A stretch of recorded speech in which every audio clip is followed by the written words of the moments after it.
सामाजिक में एकीकरण में कौन कौन सी घटनाएं घटित हुई थी?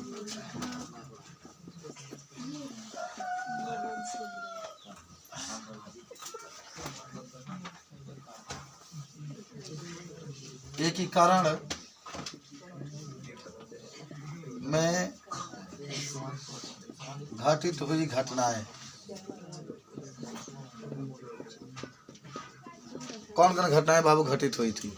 सब लोग बहुत ध्यान से आप समझेंगे। पहले हम बताए थे कल जर्मनी के एकीकरण की बात पढ़े थे आप, इटली के एकीकरण की बात पढ़े थे आप, और मैं आपको बता दूं कि इटली के एकीकरण में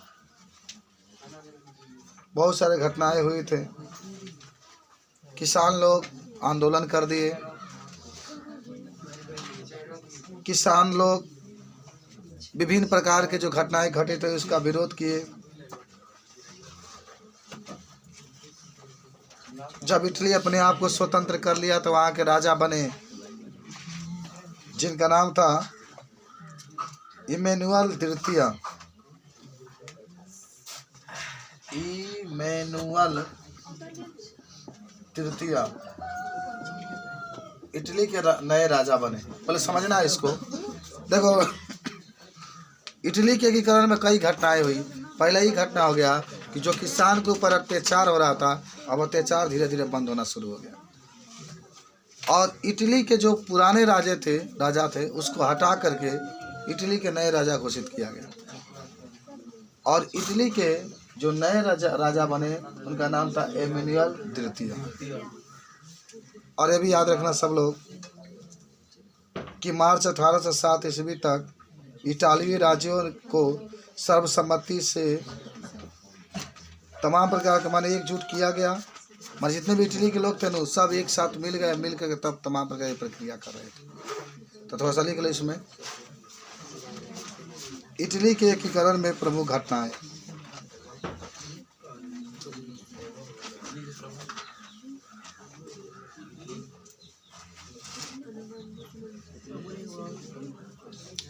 देखो, संयुक्त इटली का, उससे पहला लिखना है संयुक्त इटली का हेडिंग बना लेना, ये एकीकरण में घटित हुई घटना है।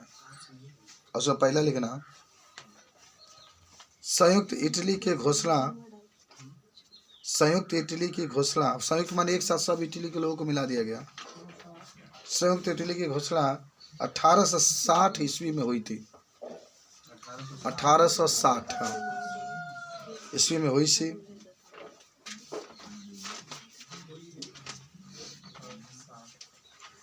और सेना ने बाहर से आए हुए इटली के जो किसान थे,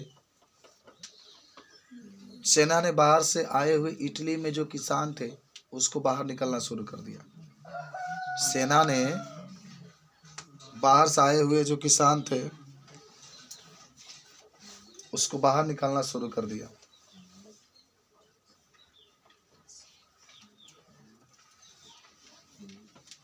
बाहर निकलना शुरू कर दिया मैंने अपने देश से भगाना शुरू कर दिया उसने। दूसरा लिखो, 1861 ईस्वी में 1861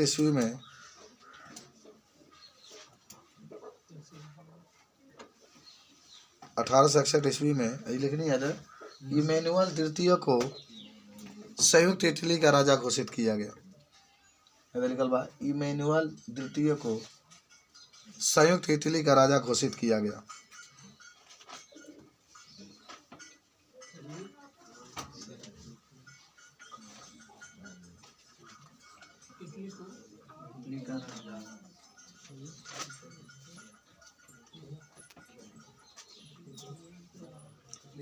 इसके बाद से इटली का राजा घोषित किया गया। इटली का राजा घोषित किया गया। तीसरा लिख लो, मार्च 1860 ईस्वी में, मार्च 1860 ईस्वी तक लिखना, 1860 ईस्वी तक इटली अलग अलग भागों में बांटा हुआ था, उसको एकजुट किया गया इटली अलग अलग भागों में बटा था, उसको एकजुट किया गया।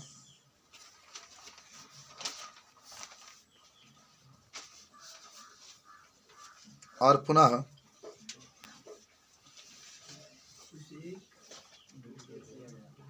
एकजुट किया गया और उसे पुनः 1871 में एकीकरण की क्रिया समाप्त हुई। 1861 में 71 में एकीकरण की क्रिया संपन्न हुई। देखो हमारा ये पाठ समाप्त हो गया, पहला पाठ समाप्त हो गया। अब आपको मैं चाहूंगा कि कुछ अच्छे अच्छे प्रश्न में लिखा दूं, आप याद भी रखेंगे। 10 क्वेश्चन आपको लिखवा रहे हैं, आप याद कर लीजिएगा। चले ना, लिखे ना, उत्तर भी हम आपको लिखवाते चल रहे हैं। देखो पहला प्रश्न है, नेपोलियन संहिता से क्या आशय है? सब लोग लिखेंगे, एक बार आप लिखेंगे तो सबको याद हो जाएगा बाबू। नेपोलियन कहाँ से बहुत आसान चैप्टर चालू होगा, भारत में राष्ट्रवाद। हाँ बहुत मजा आएगा। भारत के बारे में पढ़ना है, महात्मा गांधी के बारे में पढ़ना है। नेपोलियन संहिता से क्या आशय है, ये प्रश्न है, ये प्रश्न है पहला, ठीक है। इसका उत्तर क्या होगा देखते हैं। नेपोलियन संहिता क्या है? आपसे कोई पूछा, आपको याद होगा नेपोलियन फ्रांस का एक महान सम्राट था। देखो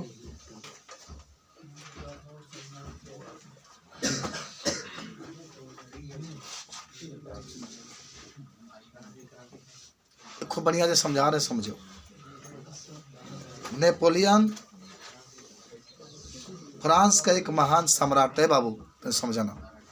नेपोलियन फ्रांस का एक महान सम्राट था।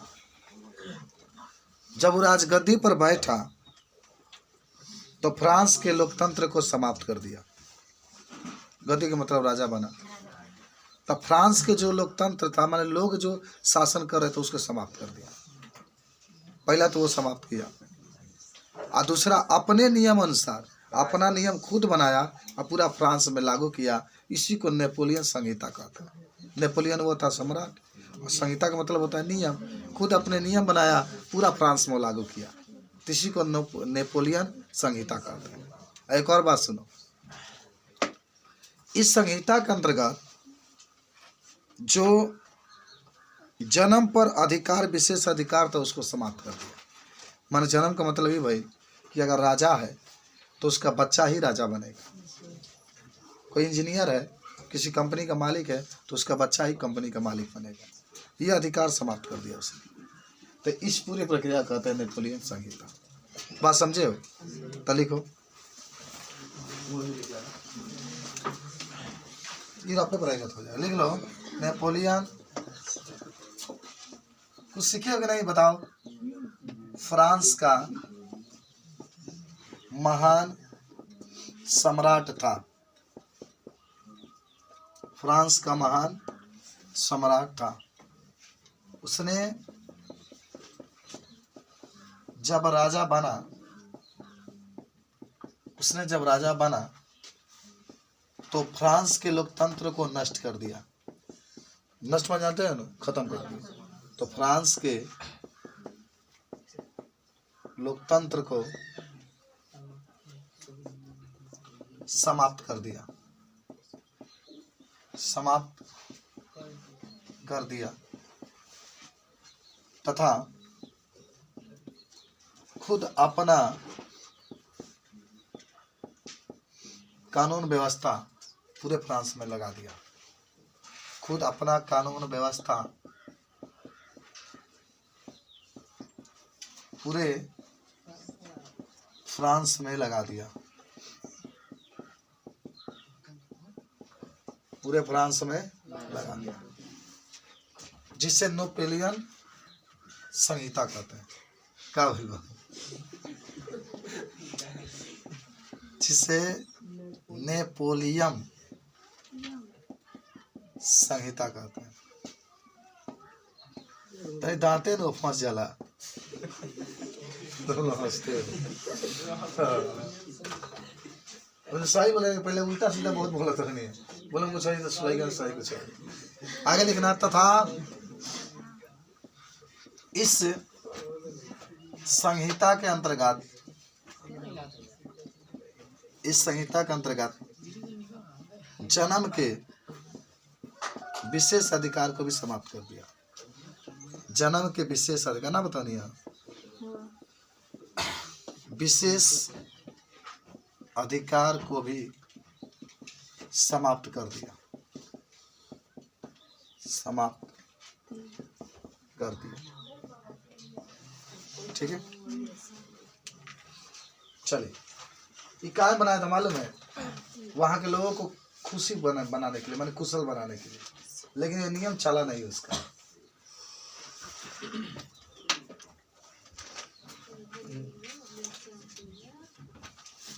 अब दूसरा क्वेश्चन लिखो, याद कर लेना। हम तो ये सोच रहे हैं कि कल संडे ही के टेस्ट होके, कल पढ़ा जाएगा सामाजिक और ये दोनों साथ साथ हुए, क्योंकि पाठ एक समाप्त हो गई बा, वो वाला पाठ 2 भी समाप्त हो जाएगा, मैथ भी हो जाएगा, सामाजिक भी हो जाएगा, तो 2 पाठ होगा। खूब अच्छा अच्छा प्रश्न सामाजिक के लिए, कुछ तो जरूर जाने आप पढ़े तो धीरे धीरे सब जाने। चलो दूसरा प्रश्न लिखते हैं हम लोग, लिखो प्रश्न संख्या 2। जर्मनी, जर्मनी का नाम सुने आप? जर्मनी, कमा कर दे इटली और स्विट्जरलैंड और स्विट्जर, इसको पढ़ा जाता है, स्विटर लिखा है, स्विट्जरलैंड, एक स्विट्जरलैंड ही पढ़ेंगे हम लोग। 18वीं शताब्दी के मध्य, 18वीं कौन सी शताब्दी है? 22वीं शताब्दी है, 21वीं शताब्दी है बाबू। जब 2199 होगा ना, तब 122वीं शताब्दी। जर्मनी थी 2022 को समझ, देखा 22वीं शताब्दी। जर्मनी, इटली और स्विट्जरलैंड 18वीं शताब्दी के मध्य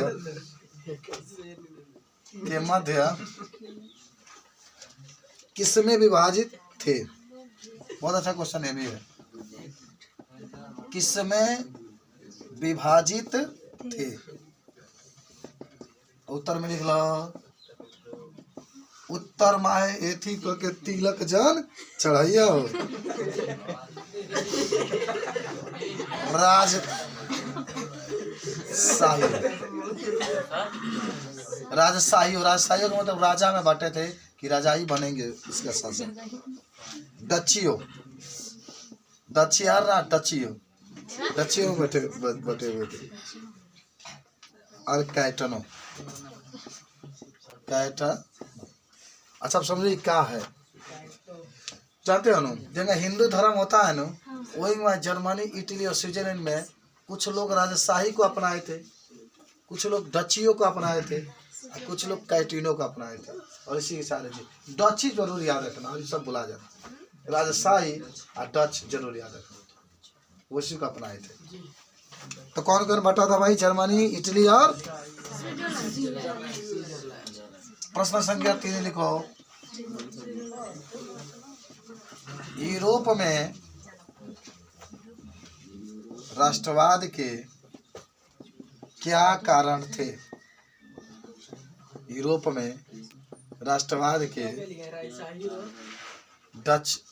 डचियो लिखल बा, अरे कैटनो, कैटनो, ये सब याद हो जाता है, और याद हो जाए करना के, सामाजिक बड़ी मन लगता है। यूरोप में राष्ट्रवाद के उदय के क्या कारण थे? याद है? आपको पढ़ाए थे कुलीन वर्ग, धनवान लोग रहते थे। आयोग पढ़ाई गया था नए मध्यम वर्ग। तो सुना, नए मध्यम वर्ग, बस सुनो बतिया को, नए मध्यम वर्ग और उदारवादी विचारधारा ने ही यूरोप में राष्ट्रवाद को उत्पन्न किया। उदारवादी का मतलब क्या होता है? जो धर्म को नहीं मानते हैं, विकास को प्राथमिकता देते हैं। तो यह दोनों के कारण यूरोप में राष्ट्रवाद का उदय हुआ। तो लिखो उत्तर में, नए मध्यम वर्ग के लोगों और उदारवादी विचारधारा के कारण, विचारधारा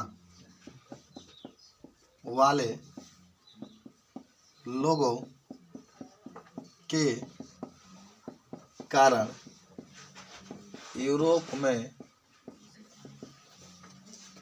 राष्ट्रवाद का उदय हुआ। राष्ट्रवाद का उदय हुआ।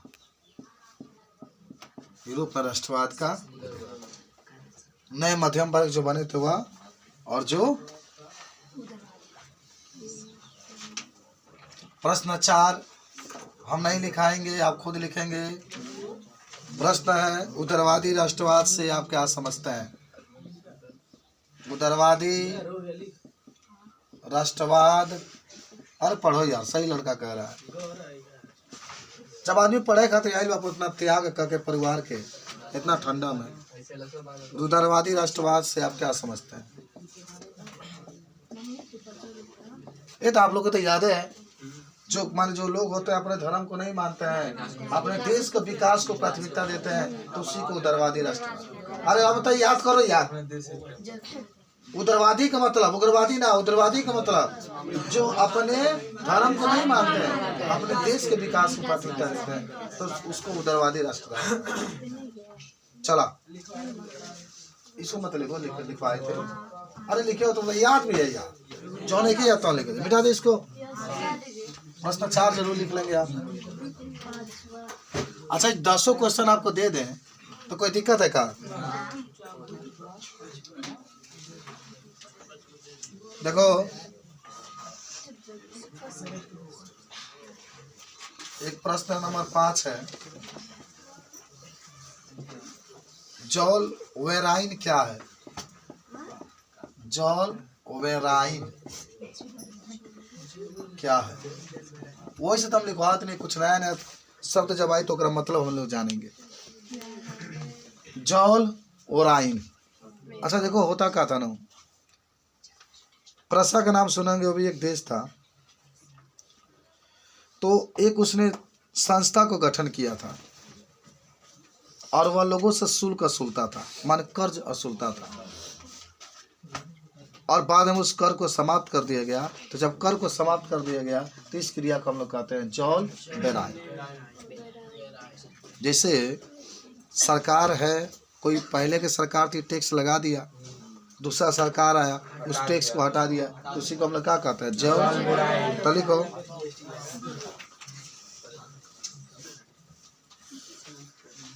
जॉल वेराइन एक शुल्क संघ है।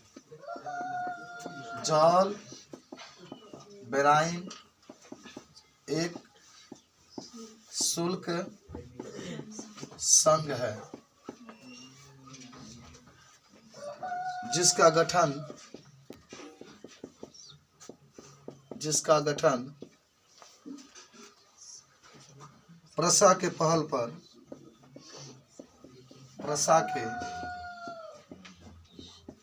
पर 1834 ईस्वी में किया गया था। 1834 ईस्वी में,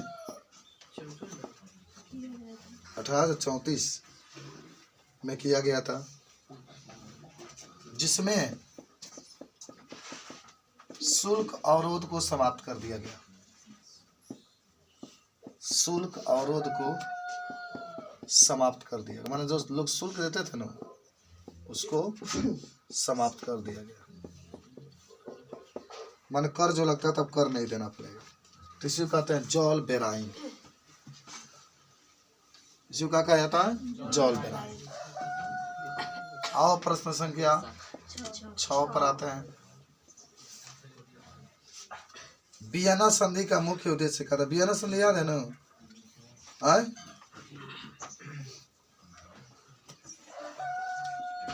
प्रश्न एक लो, वियना संधि का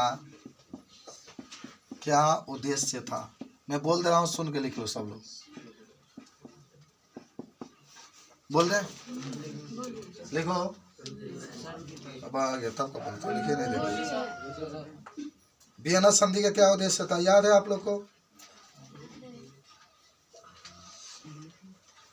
वियना संधि जो लाया गया ना, नेपोलियन ने जिसको भी हराया था,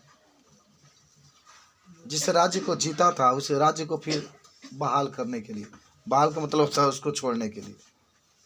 और दूसरा ही बात था कि जितने भी लोग जो अपने देश के विकास में लगे हुए थे, अब उसके अंदर रूढ़िवादी विचारधारा उत्पन्न करना था। रूढ़िवादी का मतलब जो धर्म को प्राथमिकता है। तो लिख लो, वियना संधि के द्वारा, वियना संधि के द्वारा, वियना संधि के द्वारा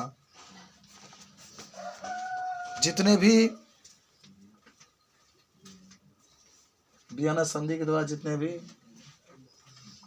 नेपोलियन के द्वारा जीते हुए राज्य थे, उन सबको स्वतंत्र करना था। नेपोलियन के द्वारा जीते गए जितने भी राज्य थे, उन सबको स्वतंत्र करना था। जितने भी राज्य थे उन सभी को स्वतंत्र करना था।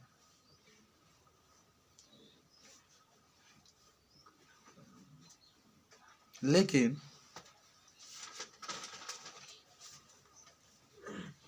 इसको स्वतंत्र करना बहुत मुश्किल था, इसलिए वियना संधि को लगाया गया। इसलिए वियना संधि को लगाया गया।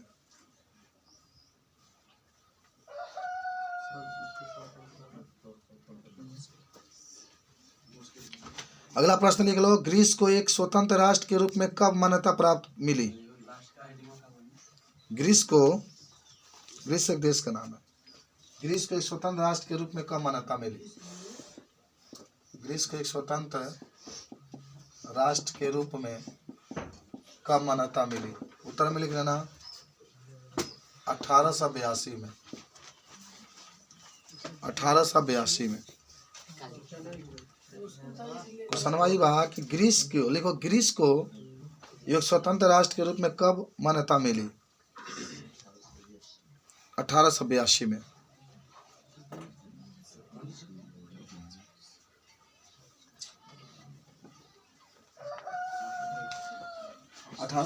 में। प्रश्न 8वां लिख लो, वही रख दो पापा, वही बेंच पर। हाँ, थैंक यू जी। प्रश्न 8 लिख लो। गिरा तो बहुत खड़ा।